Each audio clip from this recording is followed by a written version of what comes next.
censura, la querida Lina Duarte, nuestra corresponsal, a nuestra amiga, nuestra reina de Xochimilco, quien también tendrá sus opiniones acerca de esto. El presidente asegura que llegarán a la verdad en el caso Ayotzinapa, aunque se vayan los últimos miembros del grupo interdisciplinario de este GIEI por sus siglas, que dicen que se van pues entre opacidad y entre ligas con el narco de militares. Querida Lina, pues vaya caso, ¿no?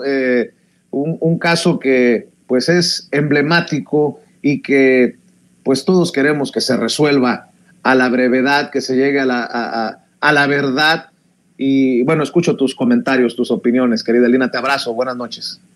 Buenas noches, querido Vicente, audiencia también sin censura.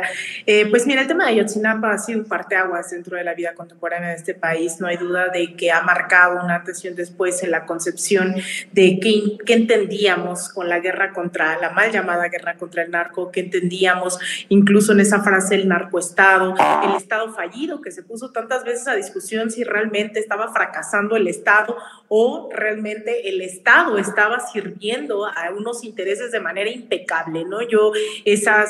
Creo que esas movilizaciones marcaron incluso generacionalmente a muchos compañeros, compañeras que veíamos en Ayotzinapa la posibilidad de que fuese cualquiera, ¿no? Generacionalmente hablando, el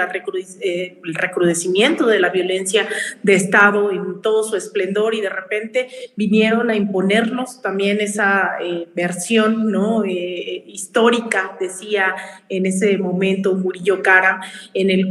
la cual pues ya ellos tenían claro qué había pasado, quiénes eran los responsables, y cuando va avanzando con los años, bajo los mismos testimonios de la familia de quienes sobrevivieron a esta detención y después desaparición, masacre, ¿no?, que hubo en el caso de Ayotzinapa, bueno, más que masacre, estos atentados que jóvenes vivieron, ¿no?, como el caso de Omar García,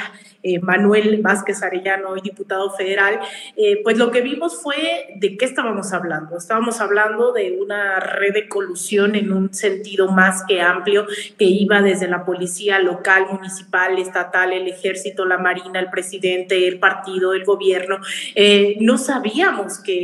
o sea, más bien como que se materializaron, ¿no?, todas esas demandas de justicia que por tantos años se habían tomado como banderas, había salido a las calles, había salido a protestar cada 26 de septiembre, y que hasta la fecha, mes con mes, también los padres han salido a las calles, y esa es una exigencia que también ellos hacen al pueblo de México, ¿no?, que se les ha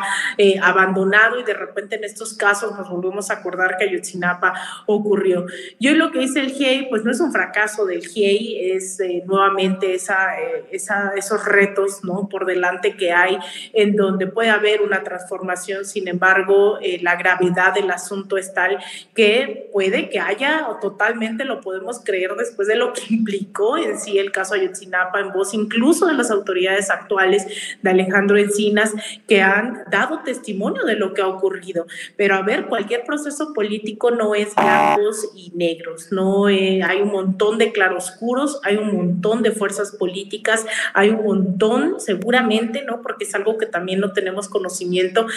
como dice el filósofo Vicente Serrano, no tenemos los pelos de la burra en la mano en el caso del ejército. Entonces yo creo que es un tema muy delicado. Personajes aquí mismo como nuestro abogado César Gutiérrez Pliego tendrá más análisis sobre lo que implica la lucha intestina, interna, la pugna de facciones que seguramente habrá dentro del ejército, como lo hay dentro de las bancadas políticas, dentro de Morena, dentro del PRI, dentro del PAN. Es decir, somos sujetos, seres humanos, los que estamos ejerciendo política, los que estamos los que están en algún puesto de decisión, los que están en el ejército, los que están, etcétera, etcétera, y debe de haber un montón de contradicciones y luchas internas que desconocemos. Sin embargo, yo creo que aquí hay un punto clave, que es seguir visibilizando lo que ha implicado para la sociedad, para la historia de este país, la colusión entre grupos